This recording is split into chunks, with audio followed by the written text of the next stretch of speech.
দলের লোক, আমার দলের লোক, এলাকার প্রভাবশালী সকলকে নিয়ে আমরা একটি কমিউনিটি করব, সোসাইটি করব।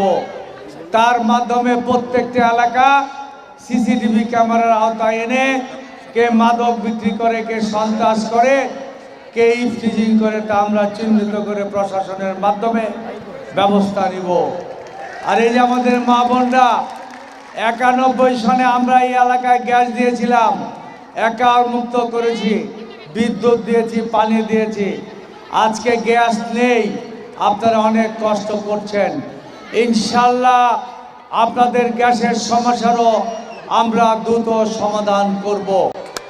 আর আমাদের মা বোনদের জন্য আমরা ব্যক্তিগত উদ্যোগে অল্প পরিসরে ফ্যামিলি কার্ড দিচ্ছি, কিন্তু বিএনপি ক্ষমতায় আসলে আপনারা প্রত্যেকেই ফ্যামিলি কার্ডের আওতায় প্রতি মাসে ফ্রি রেশন পাবেন, বয়স্ক ভাতা পাবেন, বিধবা ভাতা পাবেন, কৃষক ভাতা পাবেন, আপনার সুচিকিৎসার জন্য মেডিকেল কার্ড পাবেন।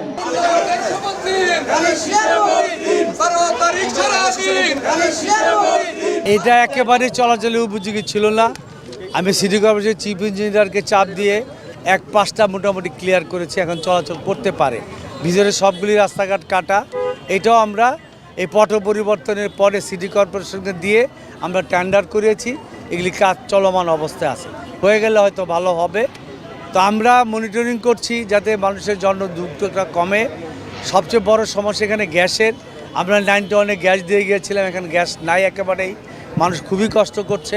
পাশাপাশি সন্ত্রাস, মাদক এবং চাঁদা মুক্ত আমি একটি ঢাকা 11 আসন বাড়ানোর জন্য যুবক এবং অন্যান্য দলের লোক সহ আমরা সোসাইটিগুলি করব এবং এটার মাধ্যমে সিসিটিভি ক্যামেরার মাধ্যমে সবগুলি এরিয়া আমরা একটা সিসিটিভি আওতায় আনবো। মূলত তো সংস্কার 5 তারিখের পরে অনেকে বলছে, জুলাইয়ের পর, কিন্তু তারেক রহমান বলছে 3 বছর আগে।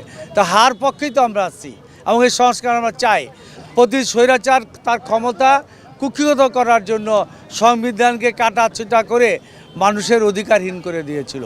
আমরা এই সংস্কারের মাধ্যমে মানুষের সে অধিকার, আমরা সাংবিধানিক অধিকার ফিরিয়ে দিতে চাই।